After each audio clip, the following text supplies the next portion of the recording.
Donc c'était ça nos 2 enjeux prioritaires. C'était d'avoir des résultats rapides auprès de nos collaborateurs et auprès de notre compagnie, notre société, tout en mettant en place aussi le bon framework, puisque plus tu passes du temps avec les collaborateurs, plus tu arrives aussi à avoir une perception de ce que tu dois faire pour faire en sorte que ton organisation achat fonctionne sans contrainte, mais avec efficacité. Donc c'était ça les 100 premiers jours, c'était d'être capable à la fin des 100 jours d'avoir eu des résultats, d'avoir un framework qui est d'avoir un cadre de travail écrit, des process, une vision de où tu souhaites aller et des objectifs à atteindre. L'étape d'après, une fois que Eric a fait ce travail de mapper le terrain, entre guillemets, les enjeux, ça a été d'acheter moins, d'acheter mieux et d'acheter moins cher. Et la chance qu'on a eue aussi chez Swile, et je pense que ça rejoint le démarrage de notre département achat, ça a été le mandat. On n'était pas là pour rien. On était là pour accompagner une entreprise dans sa profitabilité. Une vision, en 2 clics, on est capable d'avoir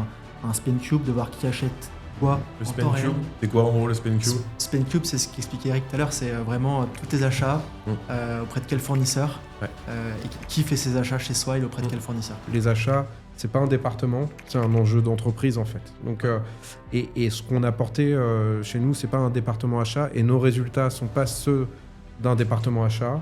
Et il y a beaucoup de choix qui ont été pris à différents niveaux pour y arriver. Et c'était les bons, parce qu'on y est arrivé, et pas en tant que département achat, mais en tant qu'entreprise.